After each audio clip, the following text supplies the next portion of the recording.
नमस्कार, मैं हूं कायनात खान। आप देख रहे हैं social TV prime time bulletin. खबरों की शुरुआत करने से पहले नजर हेडलाइंस पर। कहलगांव में तिरमुहान के पास तेज रफ्तार हाईवा ने दादी और पोते को कुचला, मौके पर दोनों की हुई मौत। दुष्कर्म के आरोपियों की गिरफ्तारी नहीं होने पर फूटा ग्रामीणों का गुस्सा, प्रतिरोध मार्च निकालकर किया विरोध प्रदर्शन। हाईकोर्ट के आदेश पर 9वें दिन काम पर लौटे निगम कर्मी, प्रशासन और शहर वासियों ने ली राहत की सांस।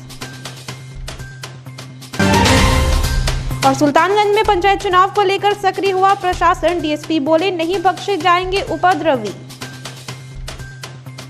अब खबरें विस्तार से। कहलगांव के तिरमुहान घाट के पास हाईवा की ठोकर से एक महिला और एक युवक की घटनास्थल पर ही मौत हो गई। मृतक की पहचान आमापुर के सुरेंद्र दास की पत्नी कुंती देवी और पोता आदर्श कुमार के रूप में हुई है।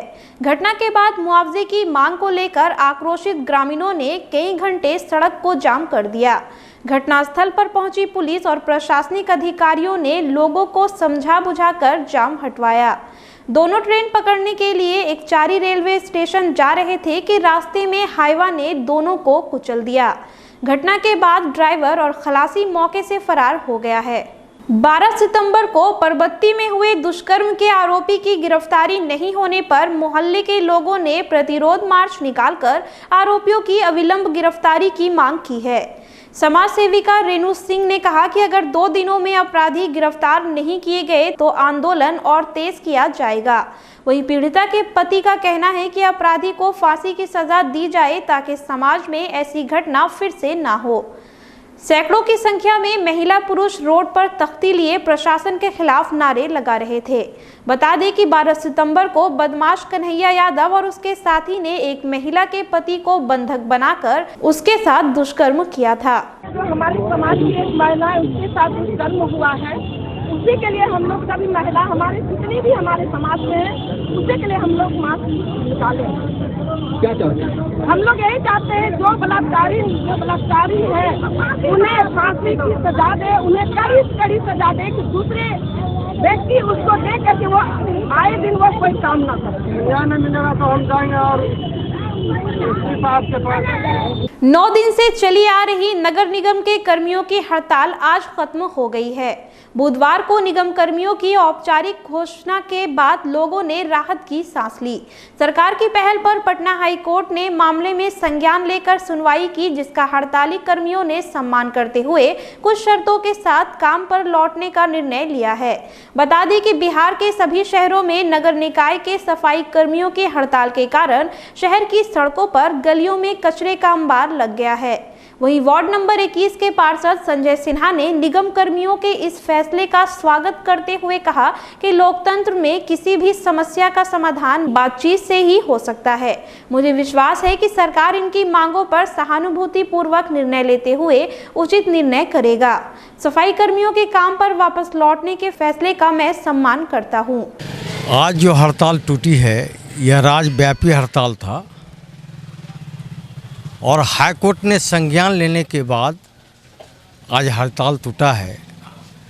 तो हाईकोर्ट का भी हम लोग सम्मान करते हैं और कर्मचारियों का भी सम्मान करते हैं कि हाईकोर्ट के बात को इन्होंने माना है।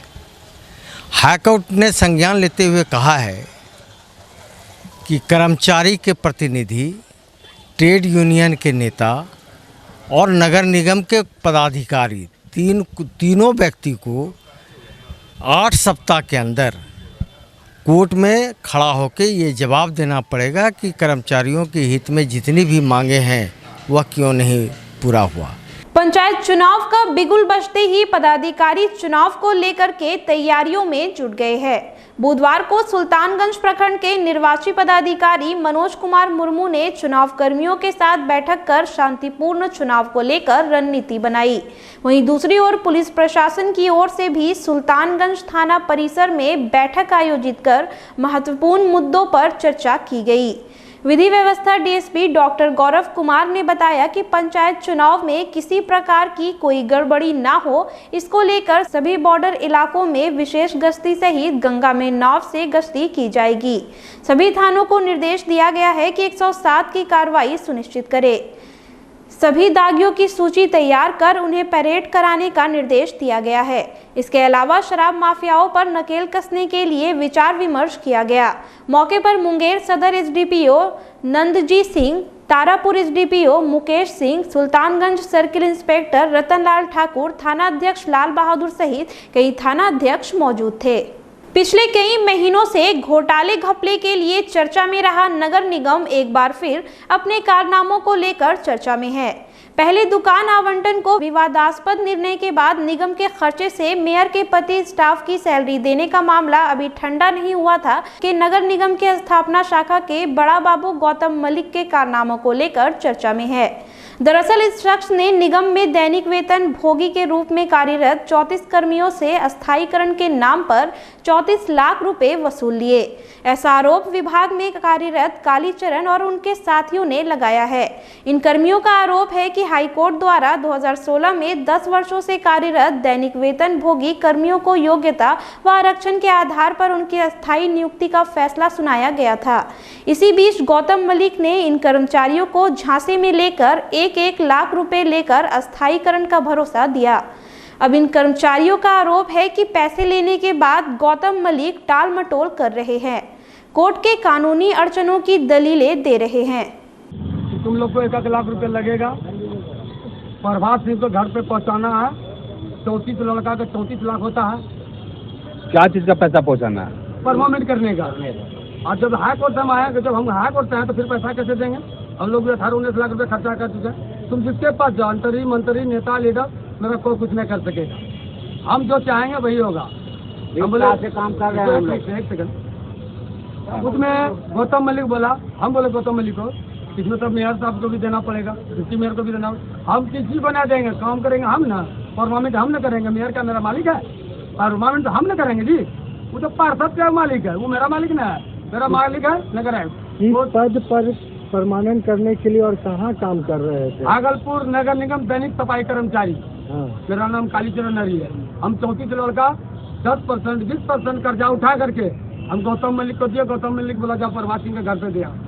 किस पद के लिए काम करने के लिए? दैनिक सफाई कर्मचारी, सफाई कर्मचारी। अब हाई कोर्ट से क्या हुआ? हाई कोर्ट से हम डिसीजन लाए हैं, दिखाए हैं, तो पता कि इसमें भी मेरा बेटा भी काम किया है, जबकि मेरा बायोडाटा इसमें सब 34 लड़का का नाम दिया है, वैल्यू नहीं दे रहा। प्रधानमंत्री नरेंद्र मोदी के 71वें जन्म दिवस को ऐतिहासिक बनाने के लिए भाजपा कार्यकर्ता जी जान से लगे हुए हैं। 17 सितंबर को जन्मदिन पर कार्यकर्ता कुर्ता धोती धारण कर गौशाला प्रांगण में 71 कुंडी हवन कार्यक्रम में हिस्सा लेंगे, जिसमें 71 यजमान व 71 पंडित होंगे। भाजपा के जिला अध्यक्ष व विधानसभा प्रत्याशी रोहित पांडे ने कहा कि हवन कार्यक्रम में सभी जाति व वर्ग के लोग भाग लेंगे, जिसका संचालन गुरुधाम से आए पंडित करेंगे। कार्यक्रम के दौरान स्वास्थ्य शिविर का भी आयोजन किया जाएगा, जहाँ टीकाकरण की भी व्यवस्था होगी। उन्होंने बताया कि इसके अलावा गरीबों के बीच अन्न और वस्त्र का वितरण तथा भंडारा व भजन कीर्तन भी होगा। संध्या में पार्टी के कार्यकर्ता बूथ स्तर पर मठ मंदिर में जाकर 71 दीपक जलाएंगे और नरेंद्र मोदी जी के स्वस्थ व दीर्घायु जीवन की भी कामना करेंगे। 17 सितंबर को जो जन्मदिन उनका है और 7 अक्टूबर जो पहली बार वह मुख्यमंत्री की शपथ वो 7 अक्टूबर को लिए थे 2001 में, 7 अक्टूबर 2001।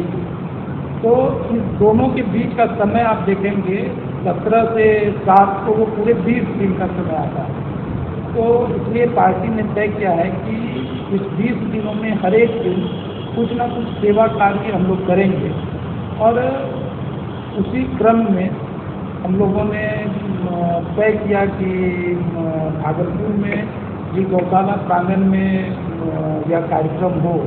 जिला कांग्रेस भवन में कांग्रेस के सदानंद सिंह और राज्यसभा सदस्य ऑस्कर फर्नांडिस के निधन पर कार्यकर्ताओं ने श्रद्धांजलि अर्पित कर 2 मिनट का मौन रखा। श्रद्धांजलि सभा में कांग्रेस जिला अध्यक्ष परवेज जमाल, प्रवीण सिंह कुशवाहा, सारिक खान नवाब, विपिन बिहारी यादव, कोमल सृष्टि समेत अन्य नेता उपस्थित थे। सदानंद बाबू बिहार के लिए तो कांग्रेस के स्तंभ थे ही। भागलपुर उनके लिए खास मायने इसलिए रखता है कि वो स्थानीय सबसे बड़े नेता थे। अब तक के दौर में हम समझते हैं कि उनके कद काठी का कोई नेता भागलपुर में नहीं हो पाया। और ऑस्कर फर्नांडिस तो देश के हमारे ऐसे नेता थे जो सर्वसुलभ थे। ऑस्कर फर्नांडिस साहब के रहते हुए कभी भी ये महसूस नहीं हुआ कि दिल्ली जाने वाला कोई आदमी यह सोचे कि हमको किसी नेता से मुलाकात नहीं हुई, बात नहीं हुई। हर व्यक्ति से बात करना, हर व्यक्ति को बात करके संतुष्ट करना, ये ऑस्कर फर्नांडिस की खास कला थी। शहर के खलीफाबाद चौक के समीप अश्विनी कुमार साहा के निवास पर परम पूज्य गुरुदेव अनुकूल चंद्र ठाकुर के जन्मोत्सव के उपलक्ष्य में श्रद्धालुओं ने श्री कृष्ण जन्मोत्सव कार्यक्रम का आयोजन किया। इस दौरान पारंपरिक परिधान में महिला श्रद्धालुओं ने डांडिया खेलते हुए अनुकूल चंद्र ठाकुर और श्री कृष्ण का जन्मोत्सव मनाया। तुलसी साहा ने बताया कि मेरी दादी स्वर्गीय उर्मिला साहा वर्षों से अनुकूल चंद्र ठाकुर के जन्मोत्सव के दिन श्री कृष्ण जन्मोत्सव कार्यक्रम का आयोजन करती थी। उसी परंपरा को निभाते हुए आज धूमधाम से श्री कृष्ण जन्मोत्सव मनाया गया। हमारी माता जी हर साल बहुत ही अच्छा से खुशहाल से मनाती थी, तो इस बार जो है माता जी मेरे शरीर में नहीं रही, लेकिन हम लोग चारों भाई लोग मिलके वही आयोजन को बहुत ही अच्छे से आगे बढ़ाने का कोशिश कर रहे हैं। फिलहाल खबरों में इतना ही। अब मुझे दीजिए इजाजत। नमस्कार।